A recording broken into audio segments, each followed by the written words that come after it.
today's video is a bit of a special one. We hit 100 subscribers towards the end of last week, and I had said that to celebrate that we'd do some sort of full collection video. I gave you guys a poll to decide whether you wanted to see video games, vinyl records or Blu-rays, and the Blu-rays came out on top, so you can see just over my shoulder. We're going to be going through all of those today. It's going to be a long one. I actually might in fact have to split my recording into two. Firstly, because of storage on the phone, and secondly because of a battery also on the phone. So we'll see how we go. But before we do start, I do of course want to say thank you to everybody that has subscribed, commented, liked, shared any of the content that we've put up so far. Thank you for joining us on our journey here at Skateboard. And if you are new, do feel free to subscribe and join us, become a part of the community here. Again, everyone's support, comments, everything has just been so lovely. I just can't thank you guys enough. So I think what I'm going to do, how this is going to work, I'm going to grab a bit of a stack at a time, bring them here. We're actually in a different recording spot, as I'm sure you will have noticed. We're going to bring the stack here next to me, and then we'll go through them all from there. So let's go and grab our first pile, shall we? I think we've got around 200 of these to go through, so do feel free to sit back, relax, maybe get a drink, or just leave this on in the background if you're studying or going to sleep as some sort of white noise. But they should be in alphabetical order.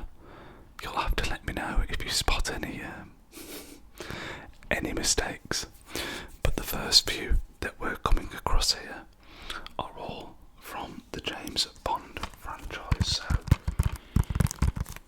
the very first one we have is Octopussy.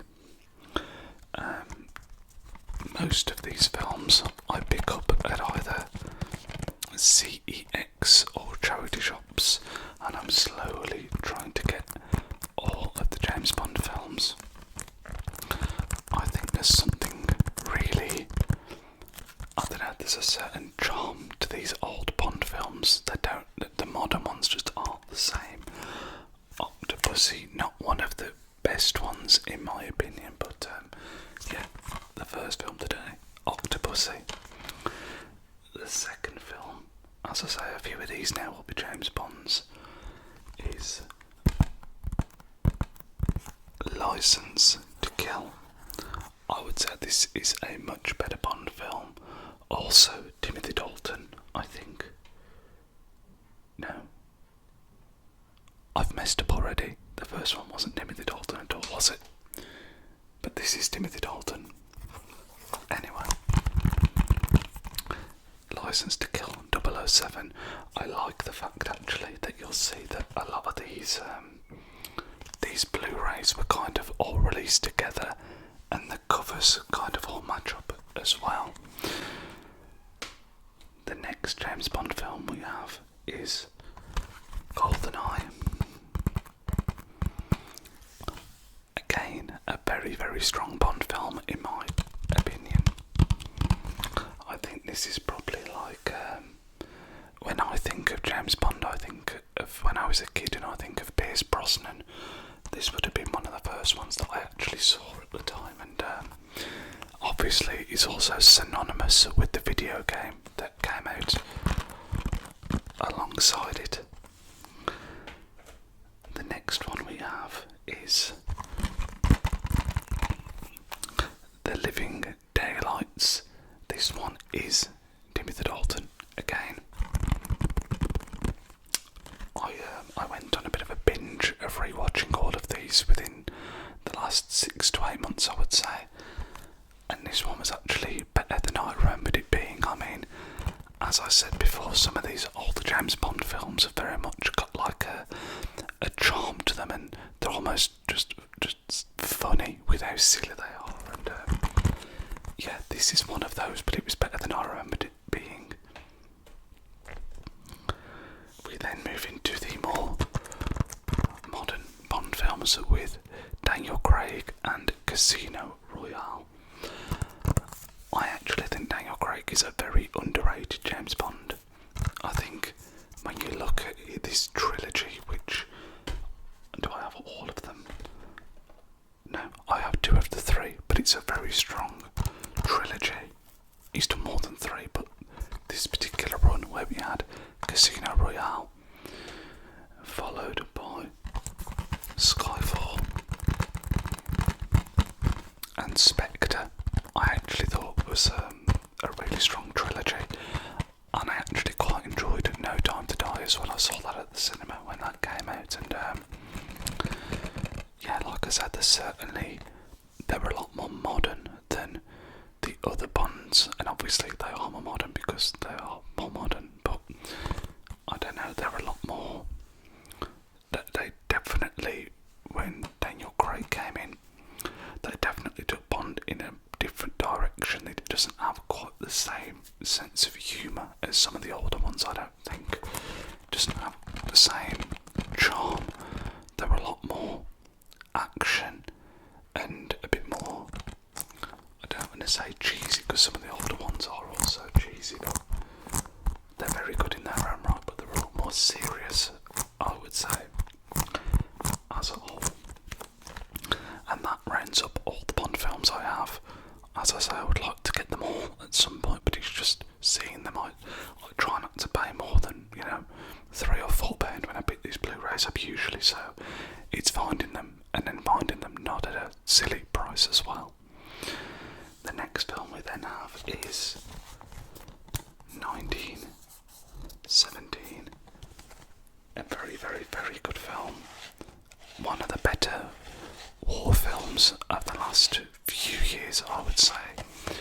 I say last few years, I bet this came out longer ago than I actually think, but I thought it had, in the noughties, a real renaissance of war films around World War I and World War II. I think of like Saving Private Ryan, Fury, there's loads that I'm just blanking on completely right now. We'll come across some of them in this video. There is another one in particular that I'm thinking of that I have, and I got Hacksaw Ridge, that's the one I'm trying to think of. Hacksaw Ridge, another really strong film. And then there seemed to be a bit of a hiatus, and then this came out, and I think it's excellent. I love the start where it follows them all under one shot as they kind of go through the not the tunnels, what's the word I'm thinking of, the trenches, as they make their way across into enemy lines. And I think there's also some really touching moments. I especially love the scene where he finds he's reached, I'll try not to spoil any of these films obviously, but he kind of reaches near to his destination, and as he gets there, there's a guy singing wartime songs, and he's singing Wayfaring Stranger, and it's so still and quiet and beautiful, and the whole atmosphere of this film is fantastic. I do need to try not to talk too much about all of these films because this could be a multiple hour video. The next one we have is 22 Jump Street. Now, there will be some films like this. I've not actually watched this yet. I've seen 21 Jump Street, but I saw this at a charity shop for literally, I think it was 20p, so I picked it up, but I've not actually watched it yet. So that is one that's on my list to watch. There will be quite a few of these that I've not seen because I've gone through phases where I buy more films than I watch. This one I have seen and actually rewatched fairly recently. 28 Days Later, I kind of rewatched this in preparation for 28 Years that came out earlier this year. I'm also trying to get 28 weeks later, but these are pretty expensive to get on Blu-ray. One of my friends actually bought me this as a birthday present, which I was super grateful for. I think 28 weeks is normally like 10-12 quid, and as I say, I try not to pay too much for them because, as you can see, it can get expensive. I have got this real... Sorry, just knocked the mic stand there.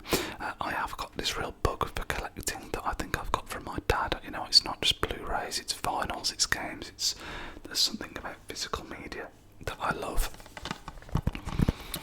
A classic film next we have 2001: A Space Odyssey. Now, it's a classic film, and I'm ashamed to say that I only watched this for the very first time this year, and it absolutely blew my mind just when you think of when this film was released, which from my memory is somewhere in the late 70s. It is so far ahead of its time, and because of the way that the effects have been done by Stanley Kubrick, it really holds up insanely well when you consider this is pretty much, if not half a century old. Absolutely incredible work, and if you've not seen this, don't let the age of the film put you off. Honestly, it looks as good as stuff that comes out now if you pick this up on Blu-ray, and you know, you can see where other films have taken so much from this film. You know, things like Gravity, Interstellar. You know, you think of any space sci-fi film of the last 20-30 years, and I'd say it's probably drawn some inspiration from this. An absolutely incredible film. Next we have Ad Astra. Now, I literally only picked this up yesterday, and it's one that I've not seen, and ironically we were just talking about space films with 2001: Space Odyssey. I imagine there's going to be some stuff in this that is taken from that. I think there's mixed reviews on this film, but I'd heard from some people it was a bit underrated, and again it was, you know, a couple of quid, so we picked that up and that is on the list to watch. The next one we have here is After Sun, and I'm going to open this one up because this actually has some cool little cards inside it as well that I can show off. Some cool little cards. Now, this is a film that, again, I only watched for the first time this year, and it kind of caught me off guard, to be honest with you. I'm pretty emotional when it comes to media in general, whether it's music, films, games, and this kind of the story of this is really, it's quite straightforward, but it's not straightforward at the same time. It's basically about a daughter's relationship with her father, and the film kind of looks back at a holiday they had together, and yeah, this made me cry like a bitch at the end. Yeah, it really came out of nowhere. I wasn't oh, that was loud, sorry. I wasn't expecting it to be as emotional as it was, but yeah, it really caught me off guard. I think this might be the most I cried at a film in a while, to be honest with you, and probably the last time I cried at a film, from memory at least anyway. The next one we have is the Alien Anthology. So we have in here Alien, I don't know if you can see because of the light, but we have Alien, Aliens, Alien 3 and Alien Resurrection. It's a bit of a mixed bag really. I think a lot of people put Aliens above Alien, but personally I think they're very difficult to separate. I first one above the second just because it's the original and it was the first of the series. And then I think the others are okay, but the first two are so outstanding that I think they were always going to struggle to get on their level. It's a franchise that I'm a big fan of. I'm actually watching Alien Earth at the moment. I think I might watch the latest episode this evening after I've done this. But yeah, Alien, a franchise that I'm a big fan of. Next we have another classic film, American Psycho, following Patrick Bateman. Just an incredible performance from Christian Bale. And this is a film that I think has had a real cultural impact, because you look, even now you see it in memes, it gets quoted, you see it all, you know, it's got a big presence, this film has. It's really stood the test of time well, and yeah, it's just generally a great film and an incredible performance from Christian Bale. When I think of this film, I always think of the scene where they have their little business cards and he's like, you know, they're describing the colours and everything, and I do think there's a bit of an ASMR nature to that scene actually, where they talk about the print and the colour and all that kind of stuff. So the rest of the film certainly doesn't lend itself to ASMR, but that scene, it's worth looking up. It's some unintentional ASMR. This is another recent pickup that I'm yet to watch. I know literally nothing about this film, but again, it was 50p. I'd heard of it, Amelie, and it's on the list to watch. Next we have Anchorman, another film with just incredible cultural impact. Probably the most quoted comedy of the 2000s. I'd say this and Superbad would be the two. I mean, you look at the cast, you've obviously got Will Ferrell, you've got Paul Rudd, Steve Carell. It's an insane cast, and just, yeah, so many quotes that you still hear from this film. It's a fantastic comedy, one of the best of the 2000s. And the next thing I have here is actually a TV series, which is An Idiot Abroad. I think someone bought me this for Christmas many years ago.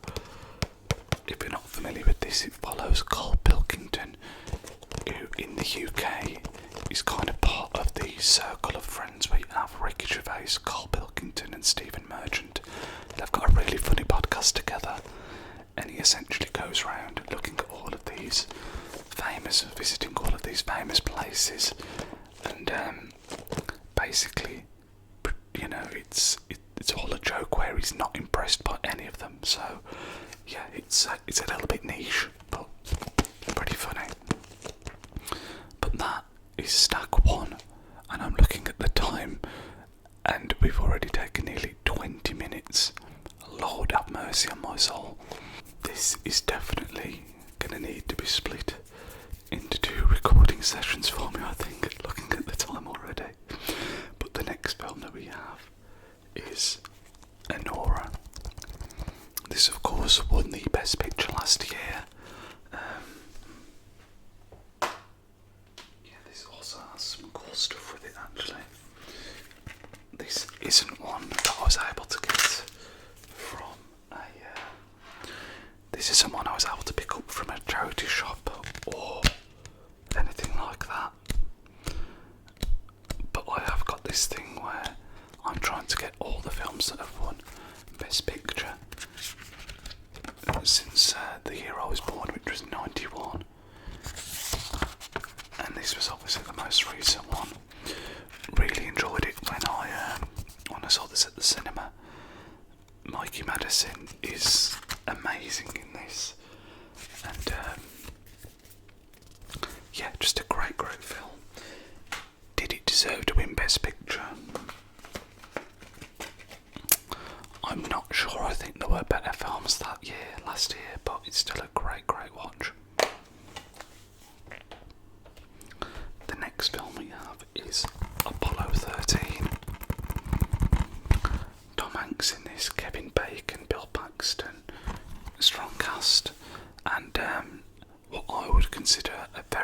standard popcorn flick. I don't think this, I don't rate this as highly as some other people. I think it's a good film, but nothing more than that in my opinion. Just a standard 6.5, 7 out of 10 standard popcorn flick. Avengers Assemble. I'm not too crazy into all the Marvel stuff, to be honest with you. I think this might have been another one I picked up because it was 50p or £1 or something like that. I have seen this and I did enjoy it. I find the Marvel stuff to be very, very hit and miss, but this one is very good. I don't own Endgame, but I did thoroughly enjoy Endgame. I didn't actually see it at the cinema, but I wish I had, because it, that again, just had such cultural relevance. And Marvel, you can't, love it or hate it, you can't question the fact that it's dominated the cinema landscape in the 2000s. Speaking of Marvel, we have DC now with Batman Rises, and in fact we have, I believe, the trilogy. Yes, we do. We have the trilogy, which many people argue is one of the better trilogies in film since the year 2000. We have Batman Begins. We have the iconic The Dark Knight, with obviously Heath Ledger's incredible performance as the Joker. And then we also have The Dark Knight Rises.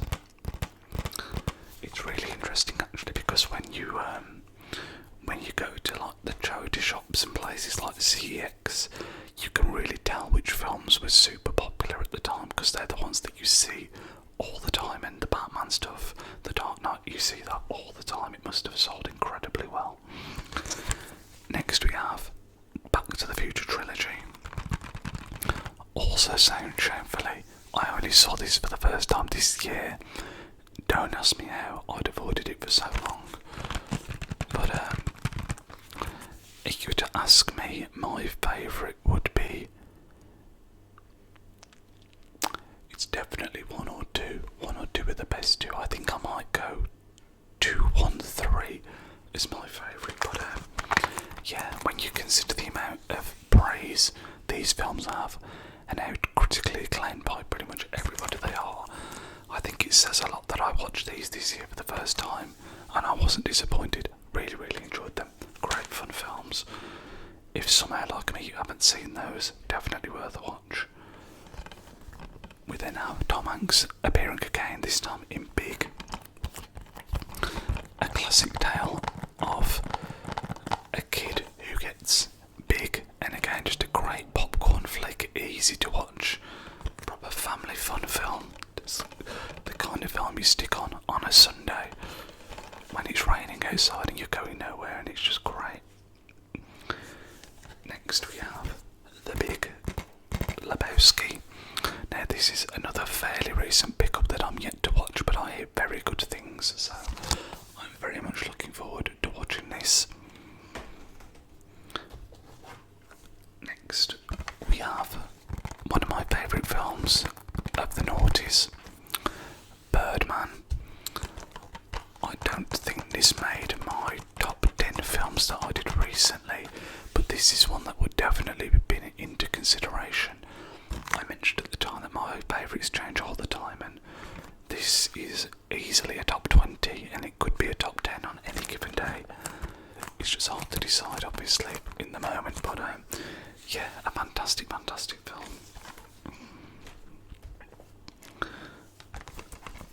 The Curious Case of Benjamin Button.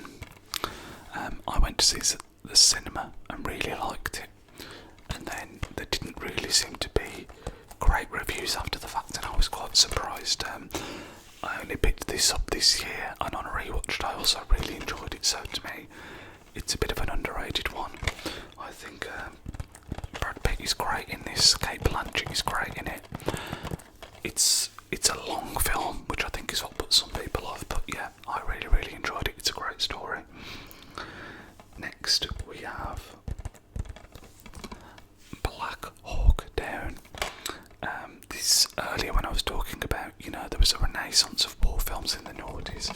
This is one that I would put into that. I'm pretty sure this came out in the noughties. Yeah, thinking of the subject matter of the film, surely it had to be in the noughties. But yeah, just another great war film if you're into that kind of thing. And then we have Black Swan. I only saw this for the first time this year as well, and again it was one that I picked up because it was fairly cheap and I didn't know anything about. I didn't actually know this had horror elements to it, but I really enjoyed this film. I might have even 5-starred it on Letterboxd.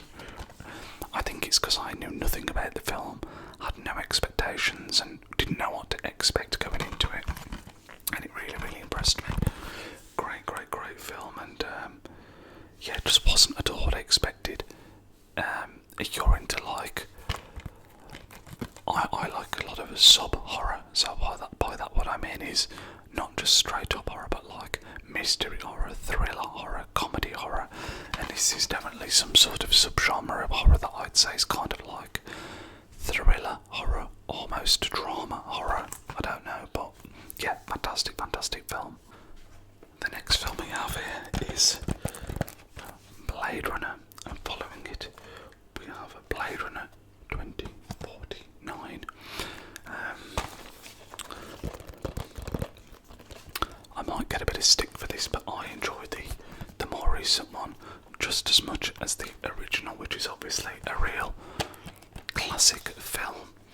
And similar to what I said about American Psycho, I think that, you know, this film and Ryan Gosling have had a real cultural impact. It's still a film that you see images of, clips of, people talk about today. So I think they did a great job because, you know, following something like the original was never going to be easy, but I think they did a fantastic job. Next we have the Blair Witch Project and Blair Witch, the 2-movie collection. I've never actually seen Blair Witch, I've only seen the Blair Witch Project. I've mentioned it in a few videos now when we talk about films, but I'm trying to get more into horror, and this is one of the first ones that I watched to try and get myself, you know, to try and watch more horror films that I knew were iconic. I feel like this kind of, from what I understand, is very much pioneered the kind of camera POV style horror, and yeah, he's definitely very freaky, but I've never watched the second one. I don't think it's supposed to be great, but I should watch that for myself to make my own opinion. This is another very recent pickup, The Blind Side. I have seen this before. Great film, just a great story, super emotional, really heartwarming film. Again, very similar to what I said with Big, it's the kind of film you put on a Sunday. Blow with Johnny Depp. I like this film. I think it's good, but I just don't think it's quite as good as some of the other films that are in this kind of genre. You know, you think of the likes of Wolf of Wall Street, you know, the gangster films. It's in that kind of world. There is a film that I can't think of the name of now that I do definitely have, it will come up, and I kind of felt like this was a poor version of it. It'll come to me, I'll remember when we get to it, but a good film, but I don't think I rate it quite as highly as some others do. We then have Boyhood. This was actually the most recent film I watched. I literally watched this for the first time last night.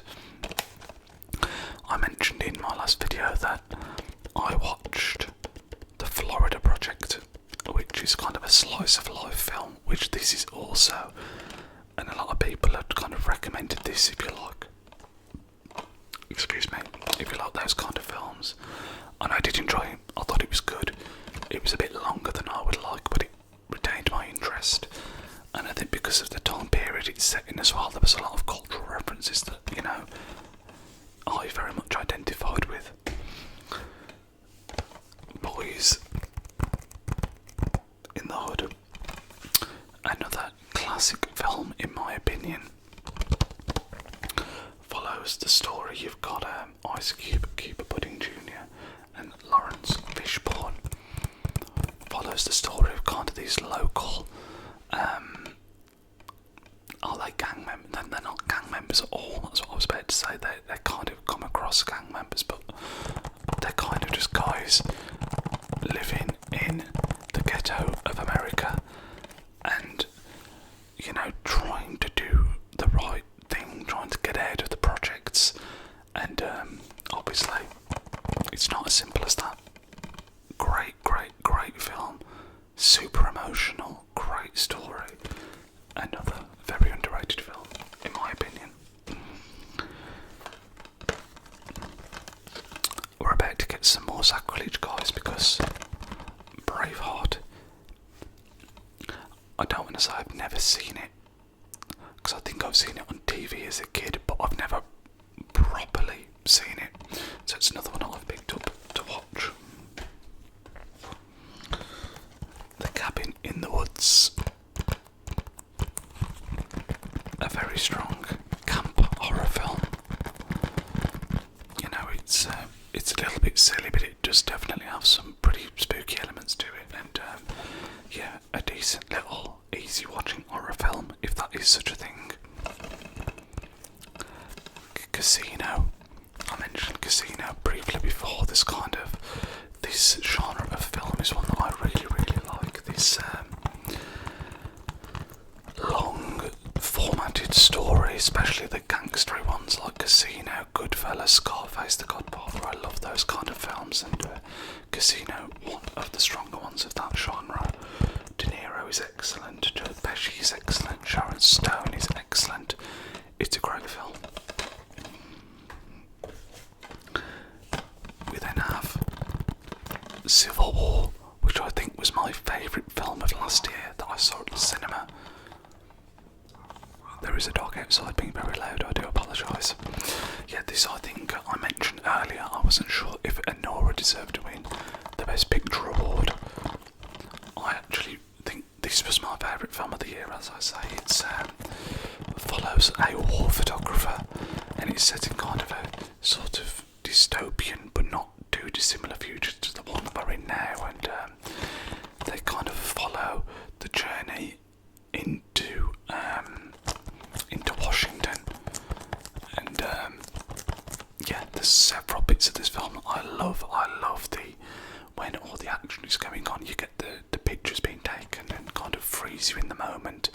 At the cinema, I thought the sound design of this film was excellent, and yeah, like I said, this was probably my favourite film of last year, so I had to get that on Blu-ray straight away. We then have the Cloverfield 3 movie collection. I've mentioned Cloverfield, the original, before in my videos. Again, I think it was a very ahead of its time film, one I've always really enjoyed, and I think 10 Cloverfield Lane is just as good, if not maybe even a little bit better. I think it's a severely underrated film. I think John Goodman is incredible in it, and I've never actually seen Cloverfield Paradox, but the first two I love, so maybe I should get around to that. Next film we have, which tells me that I definitely have cocked up somewhere in alphabetising all of this, is Civil War again, but this one is Captain America Civil War. And there's a bit of a funny story behind this one, because before Christmas somebody did ask me if there was any films that I wanted on Blu-ray. I mentioned Civil War, meaning the Civil War that I'd shown you previously, and they got me this by mistake. But I then watched it and actually thought it was excellent, so yeah, as far as Marvel films go, this in my opinion is actually one of the better ones, and it's interesting because although it's Captain America Civil War, it feels very much like an Iron Man film, so yeah, I actually really enjoyed this film and I didn't potentially expect to, so just goes to show. You then have Cars, a classic, of course, the story of Lightning McQueen. I do have a few Disney films in here, like animated ones, but not a huge amount.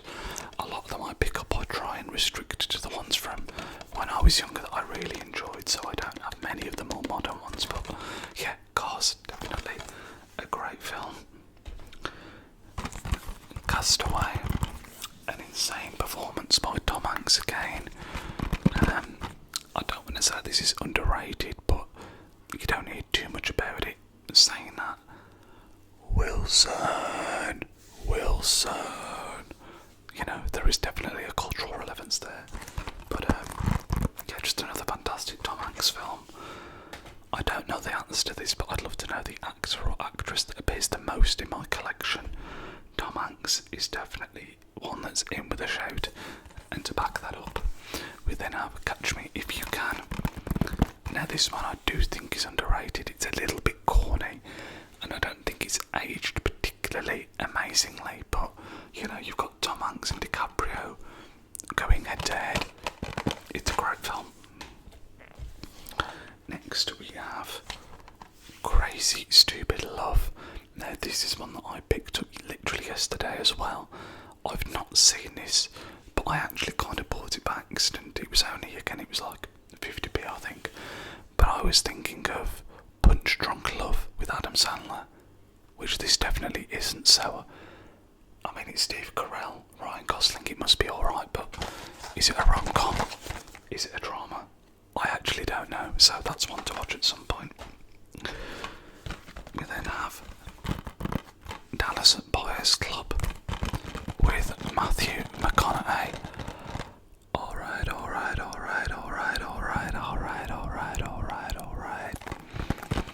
Again, I love these kind of long films where, you know, there's just, I'm sure there's the name of the genre of the film, but I can't think what it would be, but you know, it's just a fantastic story. McConaughey does an incredible job, and yeah, it's about a guy who has AIDS, but this is before there was like the treatment for it that there is today, and he kind of pioneers the medical treatment and helps a lot of people, and yeah, it's just an amazing story. Next we have Dawn of the Planet of the Apes, and to follow this, I do have the Planet of the Apes films, but they must be in a different place. I must have put this under D for Dawn rather than P for Planet of the Apes. I think it's a decent trilogy, to be fair. The first one that I don't have on Blu-ray is of course a classic with that real twist at the end, but yeah, it's a solid enough film. Next we have Dead Poets Society. This was one I was really pleased to pick up. Again, I got this only earlier this year. It was one I'd been looking for a long time. I've got this kind of list of films that I always keep an eye out for that don't seem to appear particularly often, and this was one of them, so I was really pleased when I stumbled across it. Great film, great performance by Robin Williams.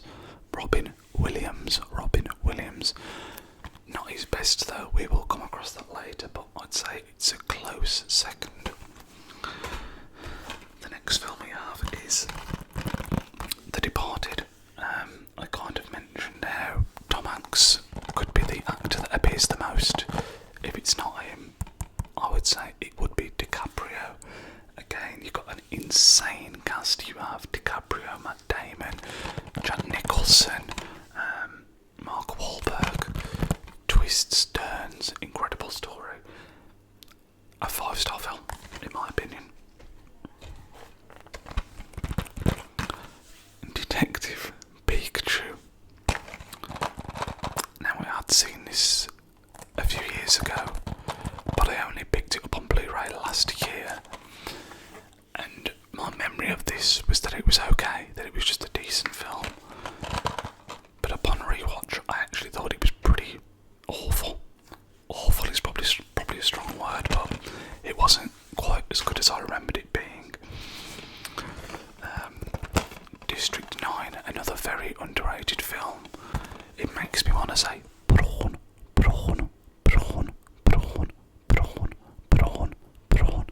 in a South African accent.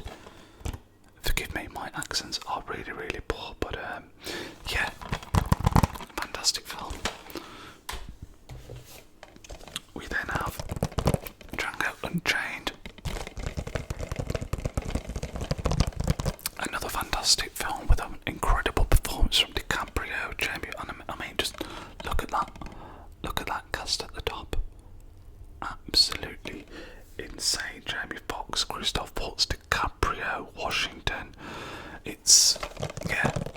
a lights out film, a 5-star film, unquestionably. I've spoken on the channel before how I love Tarantino's work, and yeah, it's a great film.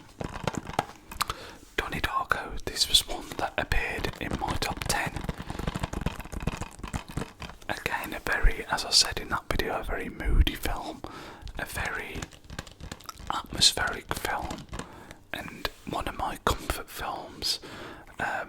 I mentioned it in that video, but I didn't actually realise till within the last 18 months that Jake Gyllenhaal played Donnie Darko, just because he's so young in this. But yeah, I have another film that I absolutely love.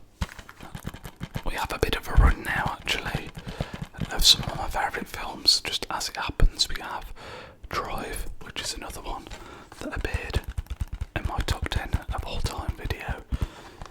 Just a cinematic masterpiece. The atmosphere, the cinematography, the soundtrack, the story, love it all. Eternal Sunshine of the Spotless Mind, again a real favourite of mine. Jim Carrey, incredible. It's actually a bit of an underrated cast because you have Jim Carrey, Kate Winslet, Kirsten Dunst, Mark Ruffalo, and Elijah Wood. Just a very creative, emotional story. E.T. This film terrified me as a child. And I kind of bought this to rewatch it to conquer my fear as an adult. But I've not done that yet, so I need to rewatch it. But yeah, as a kid, this alien freaked me the hell out. Extremely loud, incredibly close. I don't remember a lot about this, but I'm sure is it something to do with 9/11? Is it something to do with 9/11? Am I completely making that up?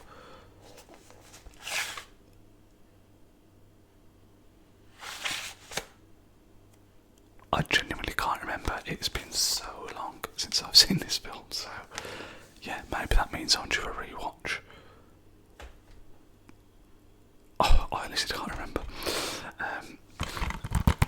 Ex Machina. This is another one that I've very recently picked up that I'm yet to watch. Following that same pattern of Fargo, another recent pickup that I've not yet watched. This might be there's one other film I want to watch before watching this, but this is definitely going to be one of my next watches because I know how highly it's rated. We then have the greatest film trilogy of all time, The Fast and the Furious. Too Fast, Too Furious, and The Fast and the Furious Tokyo Drift. Maybe not the greatest, but it's up there. As well as some of the other Fast and the Furiouses. We have 7, 6, 5, and Fast and Furious, which I think is the 4th one. I do want to, at some point, just to punish myself, I want to watch all of those in like the order of the films in terms of, you know, what happens in the film, so I will do that at some point. And then we also have 8 as well, so not all of them, but, you know, a good chunk. I want to get the latest ones, and then I want to rewatch them all. Next up, I have what I think is probably one of my cooler Blu-rays. It's Ferris Bueller's Day Off, but it's done as like a VHS. I have seen other ones like this, but this is the only one I actually own, and yeah, the whole idea of it I think is super cool. You take it out and there's even like a little pretend VHS, but then inside that is the Blu-ray. Again, I mean, I've not said it yet, so not again, but amazing feel-good film. All these, there's what's the name of the director? It's John something, isn't it? And he's got all these films. I think a lot of them are by him, like Ferris Bueller's Day Off, The Breakfast Club, that have got this great 80s aesthetic that's just super fun to watch.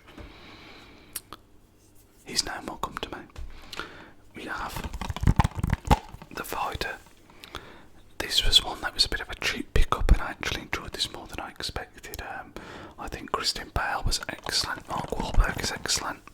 Amy Adams in this as well, and yeah, a much better watch than I'd anticipated. Fight Club. Just, what can you say about this film that's not already been said? This is another one that I don't think made my top 10, but could have very easily have done so. Ed Norton, insane performance. Brad Pitt, insane, just an iconic film. The Florida Project, I've spoke about this in my recent video.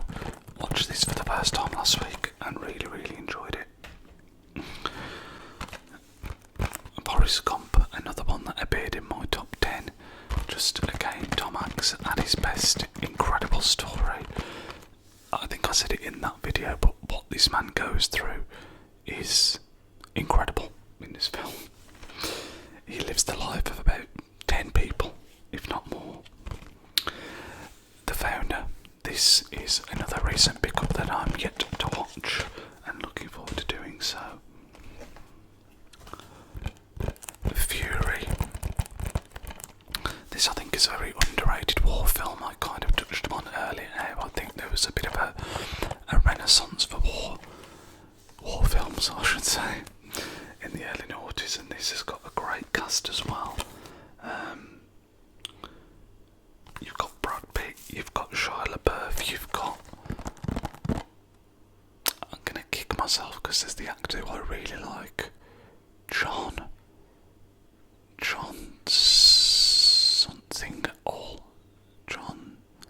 He's the one that's in The Bear and he's in The Walking Dead. John something Al, I'm sure it is, but I can't remember. But yeah, great film, great cast. Gangs of New York. I actually, the first time I watched this, thought it was good but not amazing. But then I rewatched it last year and it was better than I remember. DiCaprio, Diaz, Daniel Day-Lewis, obviously a phenomenal actor. It's a long film and one of those that I think, because of the aesthetics of it, I can see why some people wouldn't love it, because it feels a little bit silly at times, but still, you stick with it and you let yourself get immersed. Phenomenal film. The Great Gatsby. I love this film. Many of you know that I'm a massive fan of Lana Del Rey as well, and a lot of her music is used in this. Young and Beautiful in particular. You've got DiCaprio, as I've said, Tobey Maguire. It's a very artsy film. I think this would be a love-hate, but I really enjoy it. Get Out. This is one of... it's horror, but almost not horror. It's... Jordan Peele's had some really big films over recent years, and this is kind of the one that started it all off. Really cool concept, great film, some twists that maybe you won't see coming the first time round. Gladiator, another iconic film. Russell Crowe, phenomenal performance. Another one of those films that you hear quoted even today, and when you consider this has got to be probably 20 years old, I would guess. Phenomenal film. Speaking of phenomenal films, we have The Godfather and also The Godfather Part 2. I don't own Part 3, but I mean, this series kind of... That's a bit louder, sorry. As good as cinema gets, and I love the fact that in this you get this cool picture of Marlon Brando, The Godfather, and it's just a very nicely put together little Blu-ray package, this one. I've never actually opened these up. Should we do it now? Let's do it. Try and do this quietly. I think that's going to be too loud. Let me just open it. Is it just one picture or is it multiple pictures? So we have... Oh wow, this is super cool. We have all the members of the family by the looks of it.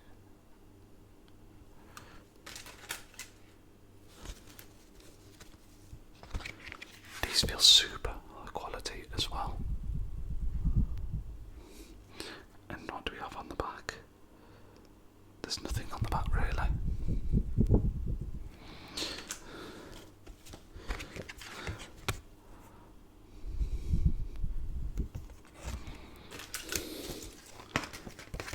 And then you have like a little picture frame that you can put them in. And what's this?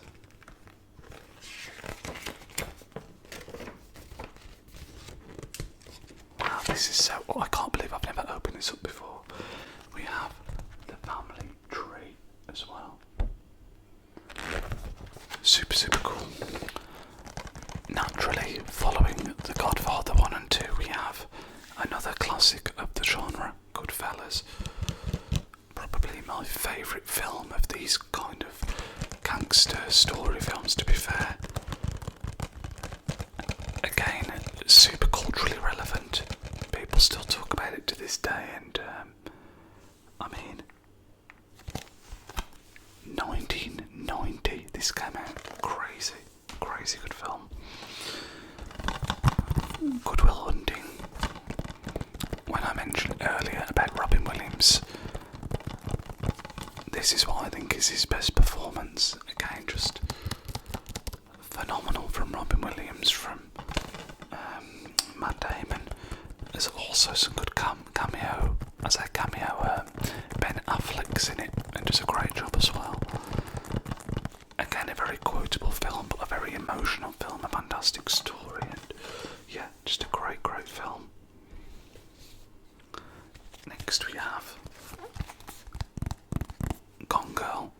This is another one actually that's really cool because I picked this up pretty recently. I've seen it before, and this was literally, I think, £1.50. If you've seen the film, you'll know. Without dropping all of the Blu-rays, it actually comes with the book from the film.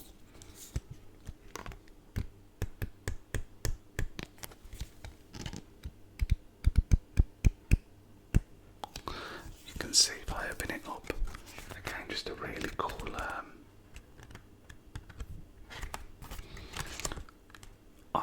I love it when you buy physical media and it comes with little special extras like this, whether it's a vinyl or a Blu-ray. So I mean, for that to be, I think it was genuinely £1.50. I snatched that up straight away. Next we have Gran Torino. Big fan of this film also. I mean, you can guess from most of these films, I'm a big fan of them. It's interesting because when I first started buying Blu-rays, I kind of went with the premise of only buying ones that I'd seen that I knew I liked, but because so many of them are literally £1 or £2, it's hard to say no.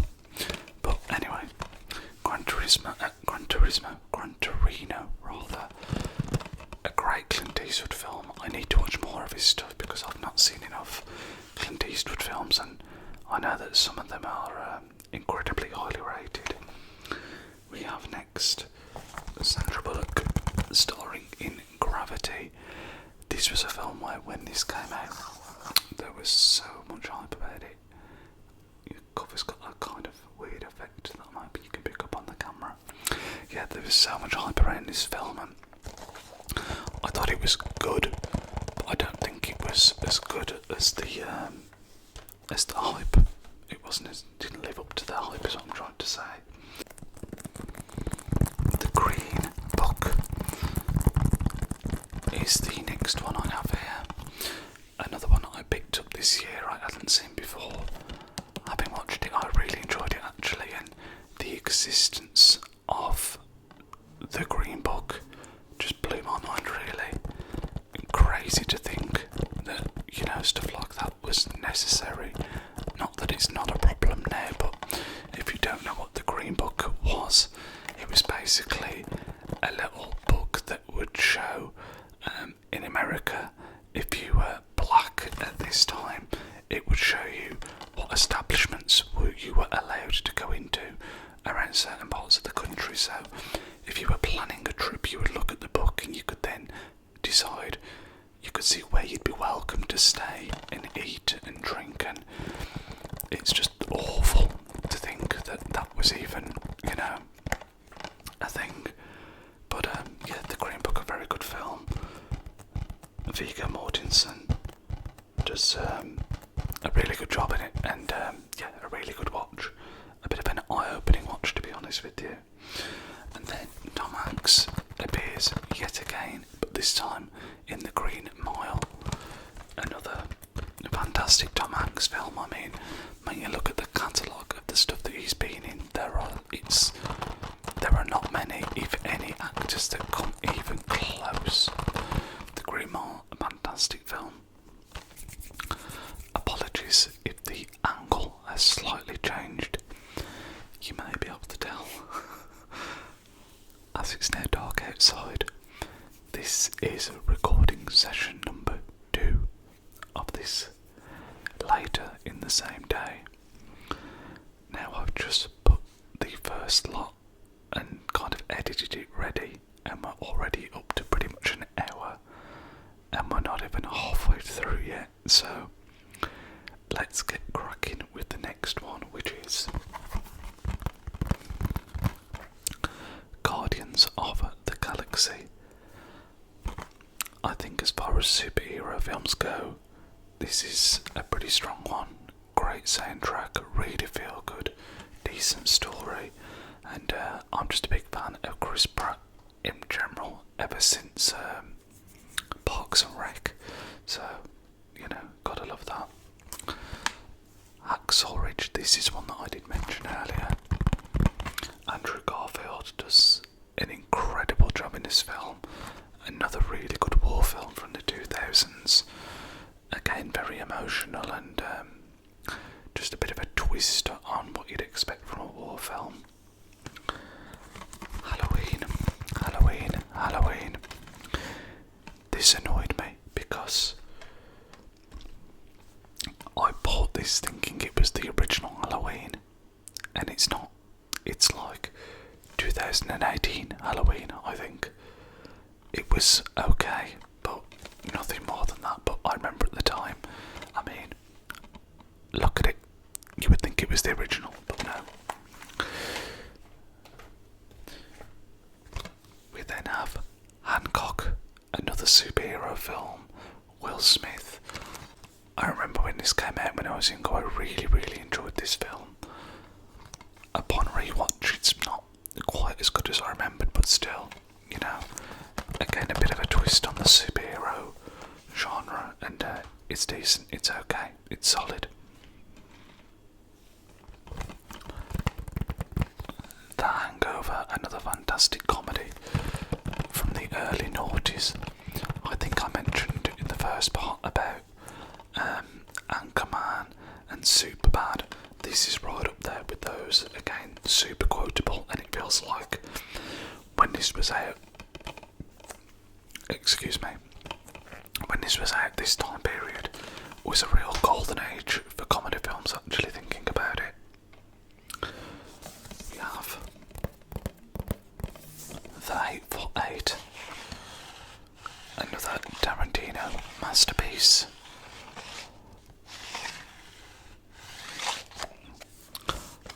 I always like the idea when you have a film that kind of centres around one central location. Reservoir Dogs is similar, and how stuff gets revealed and the plot furthers even though you're very much static in location, and yeah, this is a good example of that, done really well. As you can imagine, with a Tarantino film, incredible cast, incredible performances all around, lots of violence, a great story, a really good watch. Heat.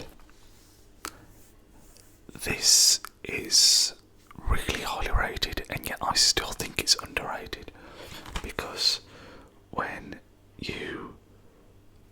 you think of, I spoke earlier in the video about, The Godfather, Goodfellas, Scarface, and whilst it's not quite that same genre, it's very, very close, and you never hear of this film really being mentioned. I mean, Al Pacino and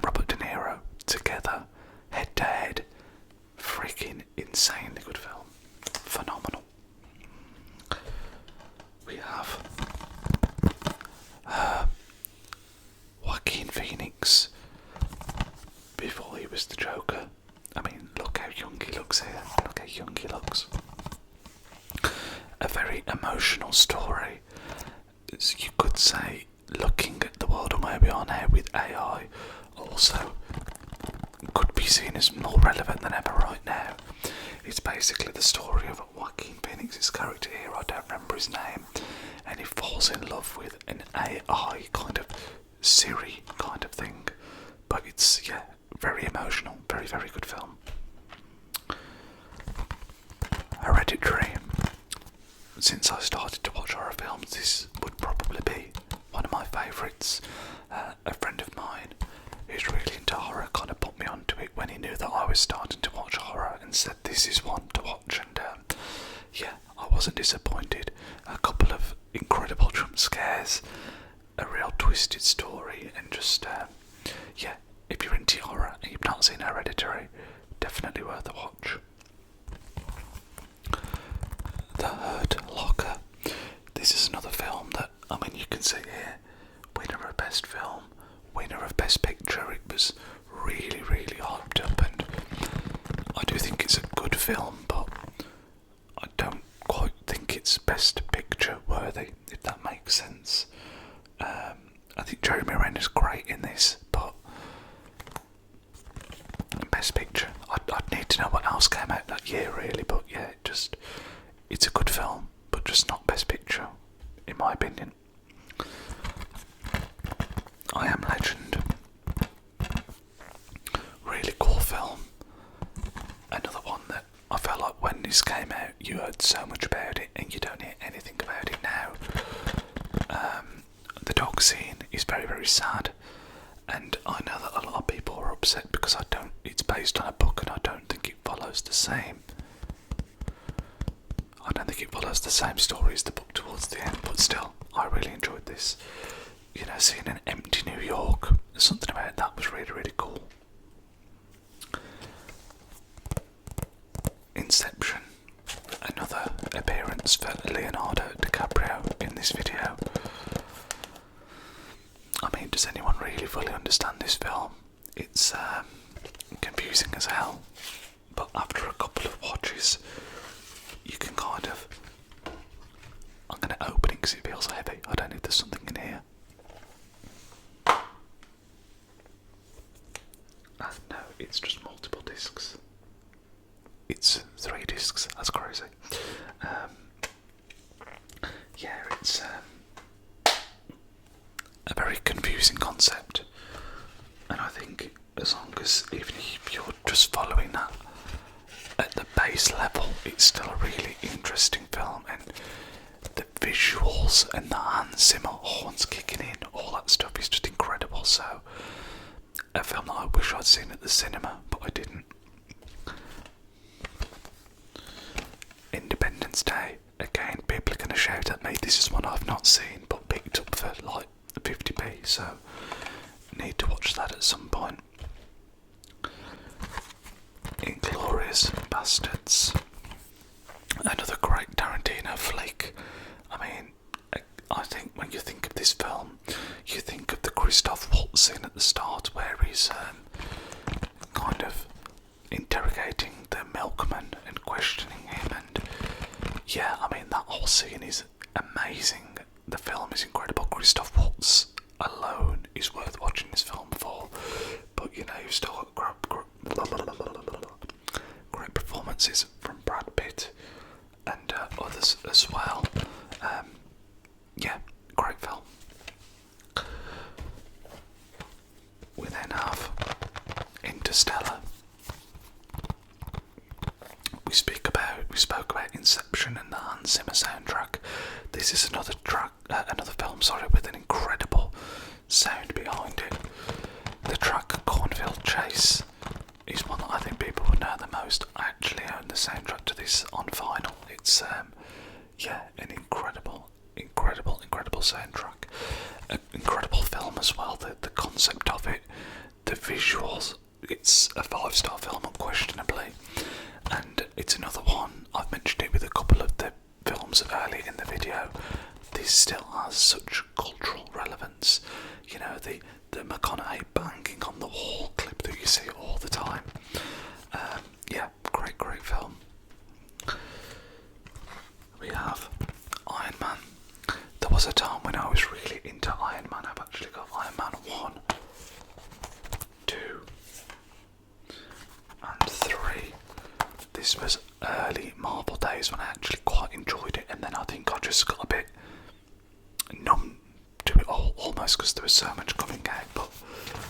first two in particular, I really enjoyed. I really enjoyed.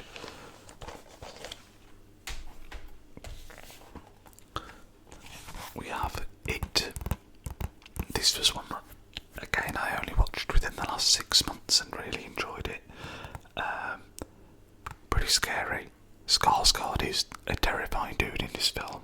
His smile is just so freaky. And there's also, I think the guy of Stranger Things is in this. And I think this is before Stranger Things was out. Was it? I don't know. But yeah, one of the kids from Stranger Things is in it. Jackie Brown, one of the Tarantino films that you don't know quite as much about, but is still, absolutely fantastic. I actually need to rewatch this. I've not rewatched it for a long time, but it's a great film. We have John Wick chapters 1 and 2. Again, people are gonna go mad. I have not seen these. They are on my list to watch soon. I've got one friend that loves the John Wicks, and he's like hounding me to watch them, which is part of the reason why I picked these up, because all out action isn't normally my cup of tea, but I will watch them soon. We have Joker. Again, a critically acclaimed film. Really enjoyed this. Joaquin Phoenix is incredible. You think of the scene when he's on the late night show with Murray Walker. Is that his name? Murray Walker's obviously the Formula 1 commentator. His name's Murray something, isn't it? It's not Murray Walker, it's Murray something. But yeah, an amazing film. Saw the second one at the cinema, and I didn't hate it as much as most people, but still nowhere near to the same level as the original. And then we have The Jungle Book, one of the few Disney films that I have, animated ones. This one just reminds me so much of my childhood. There's a few of these that you'll see to come actually, where Aladdin is one that I don't own that I'd really like, that I loved as a kid. The Jungle Book is another one. I remember running around thinking I was a little Mowgli as a little boy, and whenever you hear some of the tracks of this, they are just so feel good. It's I actually rewatched it recently, and it's really short, like way shorter than you'd think, but still, so many bangers. Great film. Juno is the next one we have here. Another really good feel-good film, and again I think this is pretty underrated. We have Ellen Page here, who's now obviously transitioned into Elliot Page, but there's also Michael Cera. This was the time when he was really breaking onto the scene, and like a really cool indie feeling film that it's just very feel good is the best way to describe it. We have the original Jurassic Park, a classic that needs no introduction. I spoke in one of the film videos because I went to see the most recent Jurassic Park, and I said how it's never going to have the magic of the original, because this at times was, this was a scary film at points as a kid. The new films don't ever really seem to get to that point, but yeah, the original, like I say, needs no introduction. Absolute classic. We've also got the first Jurassic World with Chris Pratt, and I actually think this is decent as well, to be fair. Let's not get it twisted. It's not as good as Jurassic Park, but still a good watch. And then we also have Jurassic World Fallen Kingdom. I think I've seen this, but I'm not sure, which kind of tells you all you need to know. A little bit forgettable. Next we have Jura number 2. This is another one that I kind of went out to buy for £10 because I'd heard really good things. It's a Clint Eastwood film. As I mentioned earlier, I'm trying to watch more of his stuff, and it's a really cool concept, and it's actually a really strong cast as well. You've got J.K. Simmons, who I love from the film Whiplash, which we'll speak about later, and we also have Nicholas Hoult, who I remember very fondly from About a Boy, and I think he was in Skins right as a kid. he's gone on to be an incredible actor. He's in loads of stuff, but yeah, this is basically the story of someone who has committed a murder, but then they end up on the jury of that case, and it kind of goes from there. Really interesting story. We then have what is a sick flipping double edition of Kick-Ass and Scott Pilgrim vs. the World Kick-Ass 2, and Scott Pilgrim vs. the World. Two films that I absolutely love. Who didn't have an absolute crush on Ramona Flowers from Scott Pilgrim back in the day? They feel very much like of their time, those films, but still fantastic. And we also have I got Kick-Ass 2 twice? It was definitely Kick-Ass 2, wasn't it? Yeah, I do. I have Kick-Ass 2 twice, but I don't have Kick-Ass. So, yeah, make what you will of that. We then have the Kill Bill Volumes 1 and 2. Again, what can I say about Tarantino that I haven't already said in this video? A massive fan of his work. This is an incredible double feature. I think if I was to pick out the two, I think I do prefer one, and there has often been talk of him doing a third, but I know he wants to do one more film, but he's spoken about doing a third Kill Bill as well. Whether that will ever happen, I'm not sure, but yeah. Soundtrack, atmosphere, violence, story, again, Tarantino absolutely on point. We have The King's Speech. This is one that I haven't got around to watching yet. I think I said earlier in the video, I'm trying to pick up all the films that have kind of won Best Picture, and this won Best Picture and I've not seen it, so it's on the list to watch. Kingsman. This is another example of a 20p Blu-ray that I've never seen and need to watch. Last Night in Soho. I watched this at the cinema, but I've not rewatched it since. I actually thought it was pretty solid, to be fair. Again, the visuals, the kind of neon London theme, combined with the not old Hollywood, because obviously it's London, but this kind of, yeah, it's kind of like an old school and new school theme running side by side. Anna Taylor-Joy is great in this. I remember really enjoying it at the cinema, so I will definitely get round to rewatching it at some point. Law Abiding Citizen with Jamie Foxx and Gerard Butler. Another really cool film. It's I don't want to say too much about it actually, because there's some really cool twists and turns in this, but if you've not seen it, really good film, definitely worth a watch.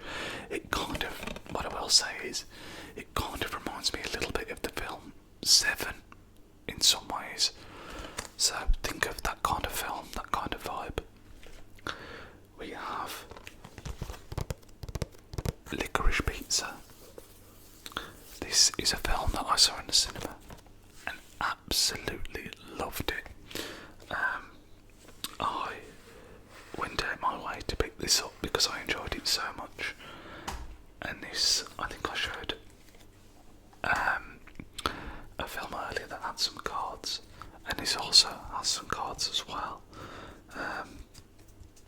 Again, I mentioned it before, but I love this stuff when you get like these little extras. Even if you don't really do anything with them, they're just cool to look at, even if it's just once. And they're kind of like the Godfather ones, they feel like really high quality. I'm sure this girl here she's out of a Haim, she's one of the Haim sisters. Haim, however you say it.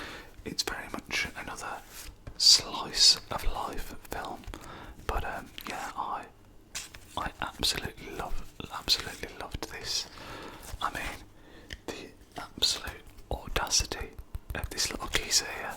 He has got, yeah, I think the kids would call it Riz, wouldn't they? Next we have The Lion King. I mentioned earlier, not too long ago, about, Disney films from my childhood and trying to get them, and this will always have a real special place in my heart. I think this might be the very first film I ever saw in the cinema. My mum took me to go and see it, and yeah, I absolutely used to love The Lion King, and clearly I had good taste because, you know, even now, what a great film that is. We have Mad Max Fury Road, another film that I watched very recently after hearing good things about it, and was not disappointed. Another film actually that I wish I could have seen at the cinema because visually just absolutely incredible. We have Man of Steel, another pretty cool cover. It's kind of textured. I didn't think too much of this film, if I'm being honest with you. I don't really know why I have it on Blu-ray. It's I think it must have been another cheap pickup, but yeah, I wasn't that impressed with it. Denzel Washington, Man on Fire. Another really good Denzel film. It's not his best, but I'd say this is probably Denzel top 3, I would say. Mandy. This is another one that I'm yet to watch. I was actually really pleased when I saw this because it's the kind of film that you don't really ever see. And again, I think this was like £3, £2. I think it's supposed to be super troopy, but yeah, we will get to watching that one soon.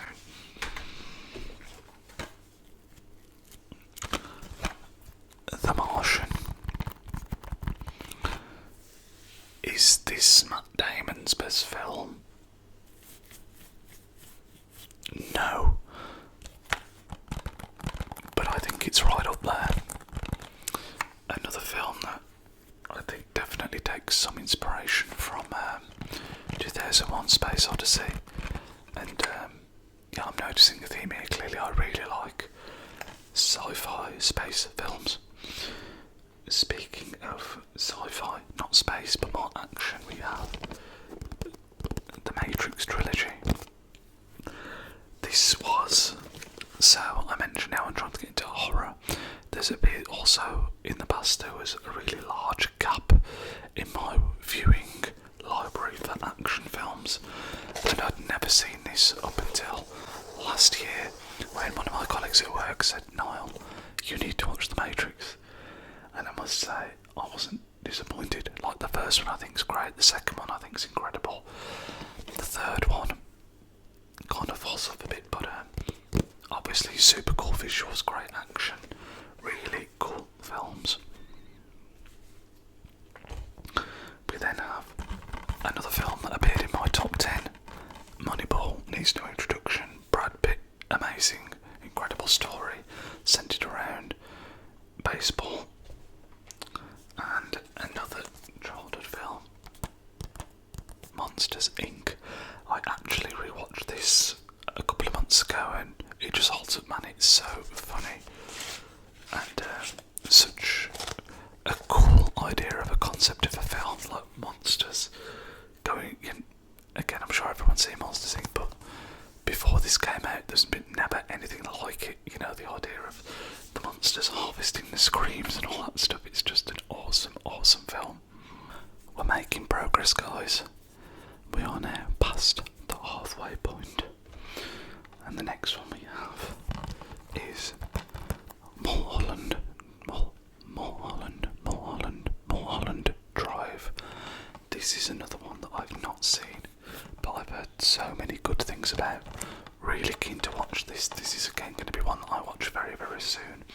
I only picked it up recently. It's not one that you really ever see anywhere. Mystic River, another one that I've not yet seen.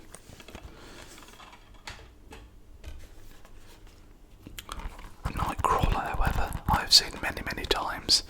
This one I mentioned in my top 10. You know, Jake Gyllenhaal, fantastic drama film, thriller film. Need for Speed. I actually think this is a little bit underrated. I think Aaron Paul does a great job in this.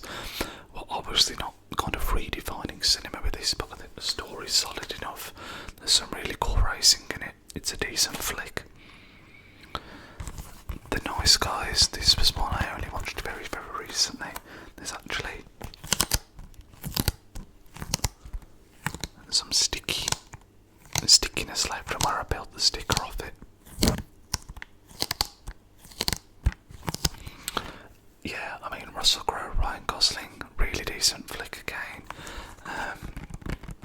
Kind of an interesting story, a bit unique, and yeah, I actually think Gosling is another one that is a bit underrated. He's in so many good films that I enjoy.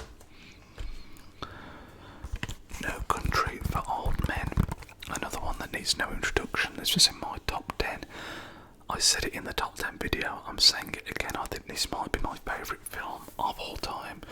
I think Javier Bardem in this is absolutely incredible. Does an incredible performance as a psychopath, and yeah, just a great, great, great story. Nosferatu, Nosferatu, Nosferatu. I watched this at the cinema and immediately was like 5 stars. Loved this film, so I was keen to pick it up on Blu-ray. I've not yet rewatched it, so I need to rewatch it and see if I enjoy it just as much on the second viewing. Obviously based upon the original. The Nun. This is one I've picked up to try and watch. To try and watch is the right phrase. Actually, I've not watched it yet. I can't think of a time when I'm really going to fancy sticking on The Nun, but again, we're trying to get more into horror. I will watch it at some point. Oblivion. I actually think this is one of Tom Cruise's more underrated films. I think the concept of it is good. It's not incredible, but again, it's just one of these films you never hear anything about, and I think it's pretty solid. Ocean's 11. Obviously a pretty iconic film, a pretty iconic franchise. Just itch my knee. Yeah, I always think of the moment when they pulled off the heist and you get the classical, is it Claire de Lune? Is that what it's called? That plays over the top, and yeah, super iconic film, great cast. We have Once Upon a Time in Hollywood, another Tarantino masterpiece. I mean, DiCaprio, amazing, Brad Pitt, amazing, Margot Robbie, amazing. I mentioned in my last video I watched The Substance, and the chick that's in his car with her feet hanging out the window, she's in this as well. Margaret Qualley, I think her name is. But yeah, just again, visually, soundtrack, story, little twist at the end, just a great, great, great film. The Other Guys, another one I picked up literally yesterday. I picked this up purely based on the one scene that I've seen, which is where Mark Wahlberg has been invited back to Will Ferrell's, and he gets there and his wife is like an absolute smoke show, and he's like questioning, like, this isn't your wife, who is she? And it just seems really funny, so that's to watch at some point soon as well. Paul Blart, Mall Cop. Again, we're not redefining cinema, but I actually think this is a pretty funny film. Kevin James. Parasite. This is another one of those films that I'd strongly recommend you see if you haven't. It's kind of one of these two films in once. Think Dusk Till Dawn. You know, there's real. It's just a phenomenal, phenomenal film. Again, that was a recommendation from a friend, and yeah, super strong recommendation. Paranormal Activity. Watched this for the first time. Pretty jumpy, pretty basic horror, but I think when this came out again, it would have been pretty revolutionary, and it's one of those films that I think a lot of people know this one, Paris, Texas, is the next film I'm going to watch. I literally picked this up today, and I was hoping there was going to be some cards or something inside, but there's not. Yeah, I picked this up today. It's one I've heard extremely good things about but never seen, so I think I'm literally going to watch this either tonight or tomorrow.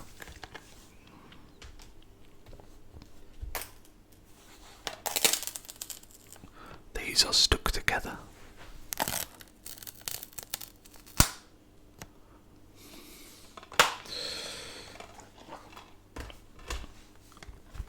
We have Peanut Butter Falcon, another one that I think was 50p that I've never seen, but I think it's supposed to be decent that I need to get around to watching. And then we have Pearl Harbor. Ben Affleck does a great job in this, and if I'm not mistaken, I'm sure Cuba Pudding Jr. is in this, and I think also does a really cool job. But I've not seen this for a long time. But again, it's a cheaper pickup that I need to rewatch. We have The Pianist. Super emotional, incredible film. Adrian Brody does a fantastic job. I saw what was the film? The Brutalist, that I also really enjoyed, and I thought there was a lot of similarities between the two films. But The Pianist is about basically a man in Poland when Nazi Germany kind of invaded, Hitler invaded, and he's just fighting to survive basically, and he's a classical pianist, but yeah, phenomenal, emotional film. That is definitely one that'll bring a tear to your eye. We have Pineapple Express. Again, I think this is kind of the same time as Superbad and everything I mentioned earlier, where there felt like there was a real golden age of comedy films. I love Seth Rogen, James Franco. Yeah, just great film, really funny. I was about to say I don't like James Franco because he's married to Alison Brie, but that's Dave Franco, isn't it? I get them mixed up all the time. The Place Between the Pines. This is another one that I think is pretty underrated. It's another very not similar film, but similar to what I was saying about Parasite, where the film kind of splits in two, and one half focuses on Ryan Gosling's character and the other focuses on Bradley Cooper's character. Yeah, really good film, definitely also worth a watch if you've not seen it. Predator. This is another one I've not seen. I feel like we've had a few that I've not seen out of this batch, but again, trying to watch more action stuff, this is one that I'm very aware of as being iconic and need to watch. This Prisoners is one that I only saw very recently for the first time as well, and I thought it was brilliant. Definitely a 5-star film in my book. I think Jake Gyllenhaal is fantastic, Hugh Jackman's fantastic. Again, there's a bit of a twist in there, it's a great story. I think, now I was going to say if there's one film that you should watch that you've not from everything so far, it would be this, but if not, it would certainly be up there. Next we have another one of my all-time favourites, just an all-time great, Pulp Fiction. Another one that I spoke about in my top 10, so we won't go too in-depth in that one, but just again, Tarantino, amazing cast, amazing story, phenomenal. The Purge, Election Year. This was another cheap pickup that I'm yet to watch. Kind of another one that I thought was in that horror scene to try and get into. The Pursuit of Happiness. I love this film.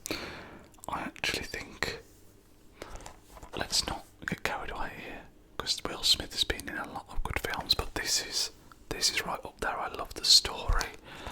I could even tell you right now that Will Smith, I believe he sells bone density scanners. That has stayed with me for whatever reason, and yeah, if you're not aware, it's actually his son Jaden that's in this film with him, but just a fantastic, fantastic film. Great story, really emotional. A Quiet Place. I love this franchise as well. I think as far as horror goes, I think this is a really cool concept I love. I think I've enjoyed every single one of them actually. There's been this one. There's also A Quiet Place Part 2 that we have here.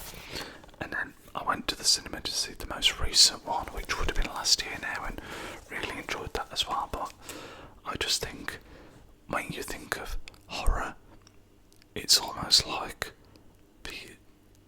the inverse of what you'd think, silence, not screaming, and not, there is noise at points obviously, but the whole concept I think is really cool. We have Rambo, another one that I've picked up as an action flick that I've not yet watched. Again, I know, sacrilege. Speaking of sacrilege, back to back, Raging Bull, another classic that I've never ever seen. Again, I'm very aware of this film, supposed to be phenomenal, so really looking forward to watching that at some point soon. Ratatouille, another one that I've not seen. This is 3 in a row. Again, I mentioned earlier, I sometimes go through fads of, I buy more films than I watch, and that's showing, but Ratatouille is one of my friend's favourite films of all time, so I picked it up based on that and to give it a go. Reservoir Dogs, this is another one of my favourites. I can't remember if I put this in my top 10, but if I didn't, it would have definitely been in consideration. I love Steve Buscemi. I love him in loads of stuff. I loved him in Boardwalk Empire.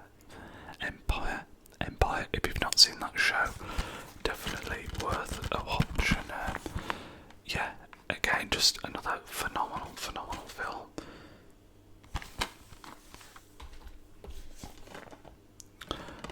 The Revenant.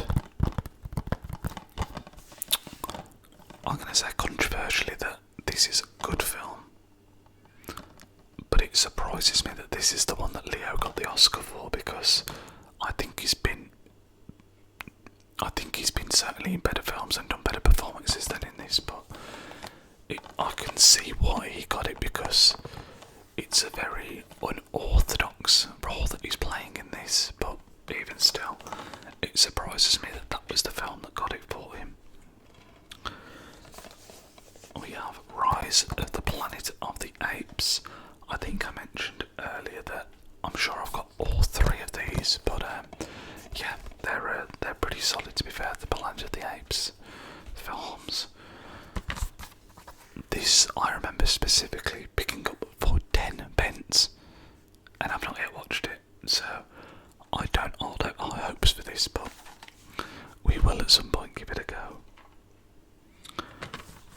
Saving Private Ryan. I think this is probably Tom Hanks' best film. A phenomenal war film, one of the best war films of all time, period. Great story, does a really good job of showing just the machine that war is, and you think of the scene at the start, the D-Day scene, it's just iconic. Schindler's List, yet another iconic film I'm yet to watch. Picked this up very recently, one of my dad's favourite films, and again, it's bad that I've not seen this, because it is, I know before I've even watched it, it's a phenomenal film, so I'm looking forward to that. I feel like all I'm doing is showing my lack of cinema culture here, because there's so many films that I haven't seen. We have the Scream 3 movie collection. Always love the Scream films, good for a laugh. The Secret Life of Walter Mitty with Ben Stiller. I watched this within the last couple of months and actually thought it was really good. I think the visuals on it, the cinematography is fantastic, super colourful, super bold design of the shots. Senna kind of needs no introduction. If you're into Formula 1, definitely worth picking that up. Seven, I kind of mentioned this earlier, in comparison to Prisoners. I'd say they're both fantastic films. They both could be 5-star films, to be fair. This is certainly a little bit more hardcore. Brad Pitt, Morgan Freeman, great partnership, great chemistry, and just a really cool story. Chops is fantastic in it as well. Okay, I'm not going to look at the case. What's his name? House of Cards. We could be here all night. What's his name? Kevin Spacey. Kevin Spacey, also phenomenal in Seven. We got there. Shutter Island. Now this is an example of a film that I think I prefer this to Revenant, and I would say that DiCaprio's performance in this is also outstanding. So yeah, a really cool film. I think it got overshadowed at the time because it came out at the same time as Inception, and that was just getting so much acclaim. But Shutter Island also a great film. The Shining, Stanley Kubrick masterpiece. You know, we spoke about the Space Odyssey earlier.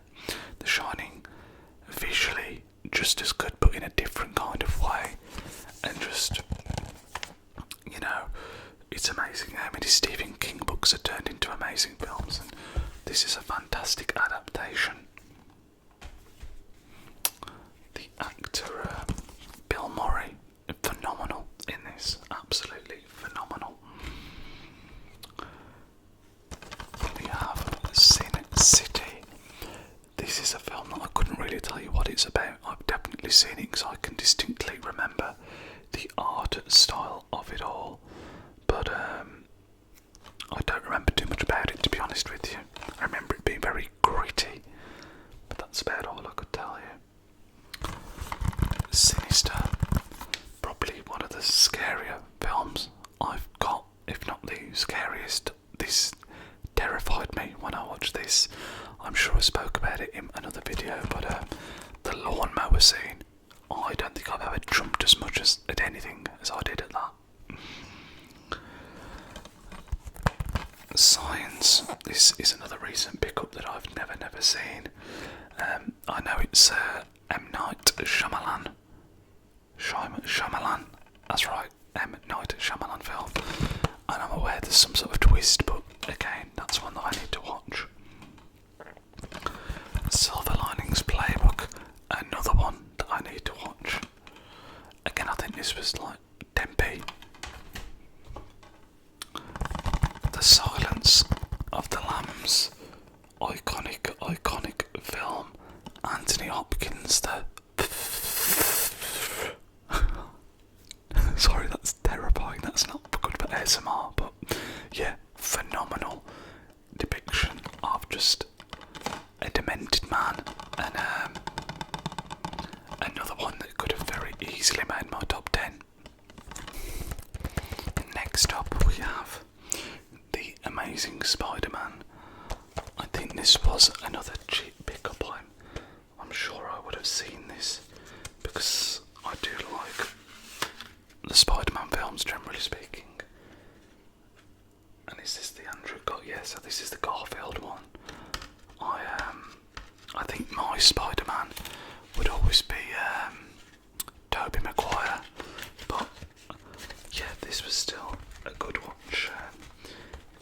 Is this the one where he catches Mary Jane on the web and then, you know, what happens? I think it might be, but yeah, The Amazing Spider-Man. We have Spirited Away. This was another recommendation by a friend, but it's going to be bad to say this because I'm sure there's people that love these films, and I have massive respect for Studio Ghibli and the work they put out, and the animation is amazing, but I didn't think that it just didn't suck me in. I think it was so out there that I was a bit, I don't know, I just didn't really buy into it. So I thought it was good, but I don't think I enjoyed this as much as many people do.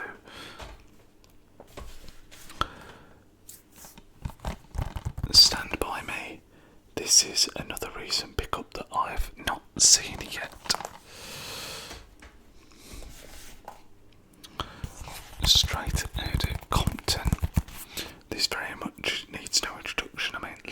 Outkast, Dr. Dre, Eazy-E, Ice Cube, MC Ren, DJ Yellow. A really cool film. Very much a popcorn flick again. We're not redefining cinema, but I think it's good enough. We then have the Star Wars full film collection. Star Wars is an odd one because I think I liked it a lot as a kid. You can see got all the films here. Yeah, I liked it a lot as a kid, but I think the reason I liked it was the reason why the real true Star Wars fans disliked it.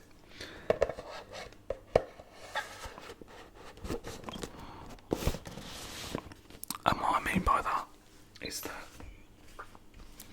I liked the pod racing. I liked Jar Jar Binks as a kid. And I think now when you speak to real Star Wars fans, they're the things they really didn't like. And then when I've gone back to rewatch these, it feels very much like space politics, and although I think they're good, I don't know, I don't enjoy them as much as others do, I'll say that. This is kind of similar, because I think this Star Trek film got a lot of flack because it was a lot more actiony than I think what Star Trek fans would have expected, but I really enjoyed it. I thought it was cool. Never really been into Star Trek, so I wasn't really being offended by anything that was going on, ruining the lore or anything. Strange Darling, this was one I picked up late last year, early this year, and really enjoyed. Just a cool story, really well shot, keeps you on your toes. Yeah, this is kind of another under the radar, underrated one. The Substance, I think I spoke about in the last video. Really enjoyed this fantastic film. Demi Moore amazing, Margaret Qualley amazing.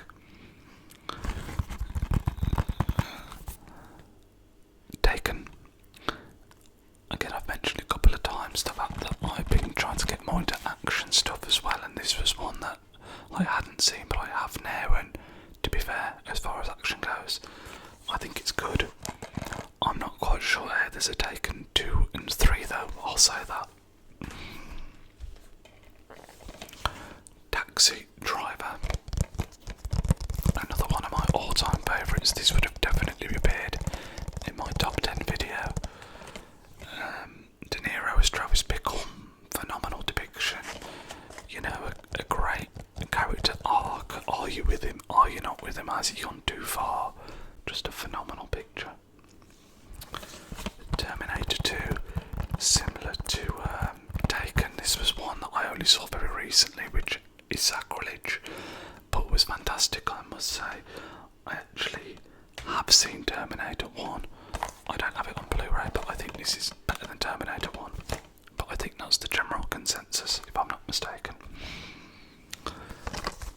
Tenet. This is kind of like, imagine if Inception and what's the other film I'm trying to think of? It's a very confusing concept. It's a bit more actiony than Inception, I would say. It's hard to keep up with, but it seems it's a good film. It's a good film, but it's just very, very hard to follow, very confusing at times.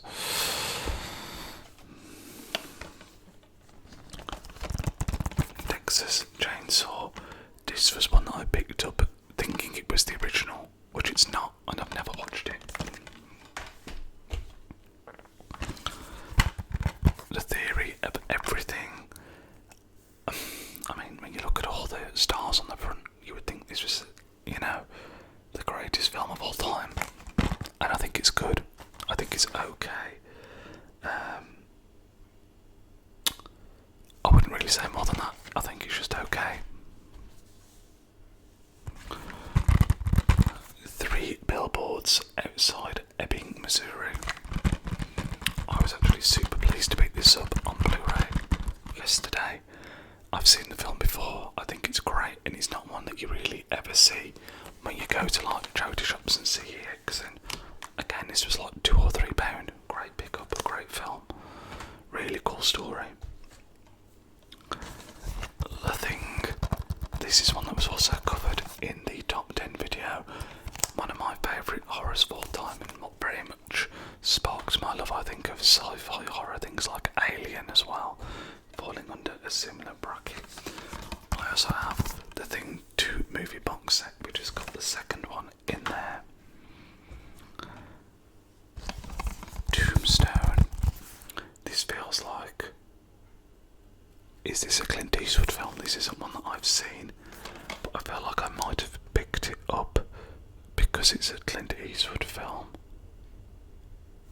I can't actually see it. No, it's not. I mean, I can't actually see what that says. It's so small. But it's not Clint Eastwood, but it's one I've heard of and never seen. And again, I think it was quite a cheap pickup, that one.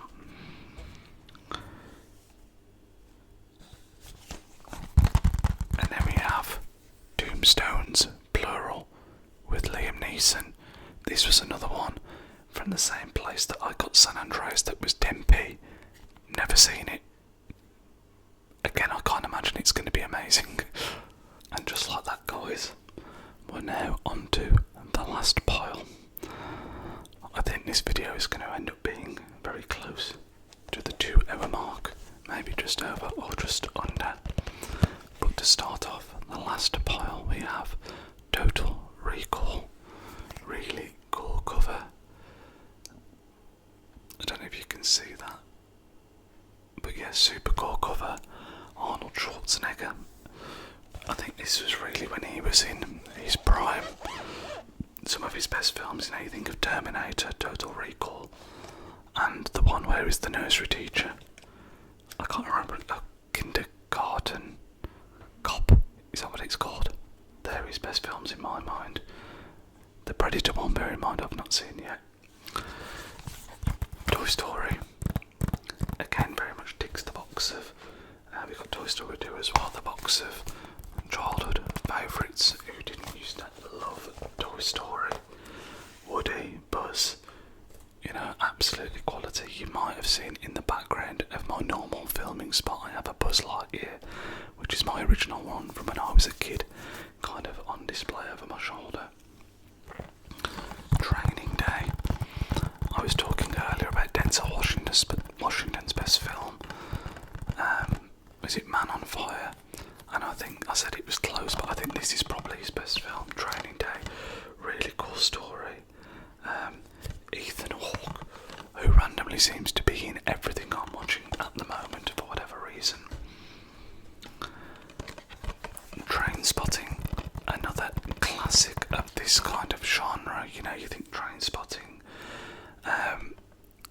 Danny Boyle. There's a real era of these kind of films. I'm trying to think of what's the other one. Trainspotting. I'm sure you guys will know what I'm talking about, but there's another film similar to this. But yeah, phenomenal British filmmaking. The Transporter.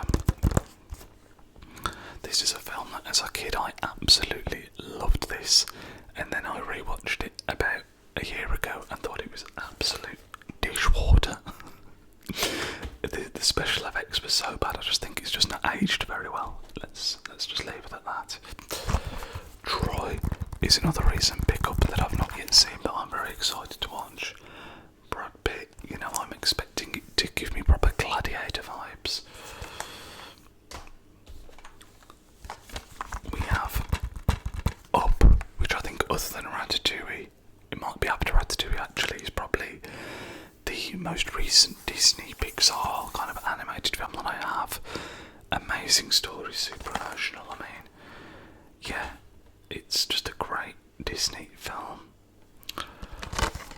Walk the Line, Joaquin Phoenix playing Johnny Cash. I love Johnny Cash, I love country music, so as you can imagine, by default, I also love this film. I think it's actually a very, very good biopic, and it's one of the, it wasn't the first one, but I feel like you see a lot of biopics now with, musicians, whereas at this time there wasn't quite as many. Wall-E, another great Disney Pixar film. Oddly emotional. Why is it so emotional watching this little dude scooting around? I don't know, but it is. This one is very interesting because it's a Watchmen special edition of some sort, I assume. Limited edition Dr. Manhattan case. I do like this film. I think it's okay, but this I just found this somewhere randomly, and I think it was like £5, so I picked it up because I just thought the case was really, really cool. I think I've only watched the film once, so I couldn't really tell you too much about it, to be honest. Whiplash, another one of my favourites. I can't remember if it made the top 10, but if it didn't, it would have been very close. J.K. Simmons is phenomenal in this. Miles Teller does a great job as well, playing Newman. Just a great, great film. Again, it's the kind of film where if someone was to say to you, we're going to watch a film about a jazz drummer trying to get into the school band or whatever, you'd be like, okay, but it's phenomenal. We have The Wolf of Wall Street, another one where I think DiCaprio smashed it at the park. He's fantastic. Jonah Hill's fantastic. Did he not get an Oscar for this? Obviously not, if The Revenant was his first one, but another phenomenal, phenomenal film that he's in. The Woman in Black. I picked this up not really knowing too much about it. I figured it was probably going to be a horror based on the cover, but this was way scarier than I expected it to be. When I said that, I mean there was just loads of jump scares that I wasn't expecting. Especially there's one where he's looking at a reflection in the window or something, from what I can remember. That really made me jump, but it was a good film. Wreck-It Ralph, another animated Disney film. I think it's just okay. I don't think it's too spectacular. I think there's a lot of fan service and nods to different video games in here that makes it really cool, but as a film, just pretty standard.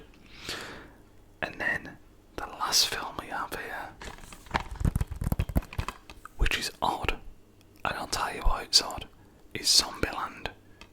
Great film. Emma Stone, fantastic. Eisenberg, fantastic. Harrison, fantastic. I'm sure this can't be the last film, because I own Zoolander, which I thought was the last film. 1 second.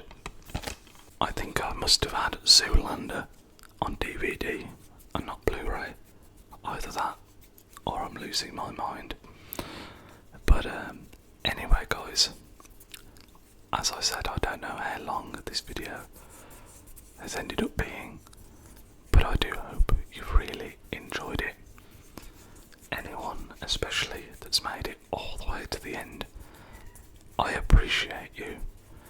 Let me know your favourite film in the comments, and also of all the ones I said that I haven't seen, if there was one that you had to recommend for me to watch next, what would it be?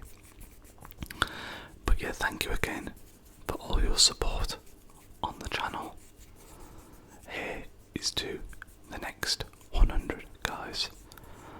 I hope you have a fantastic rest of your day, whether it's morning, afternoon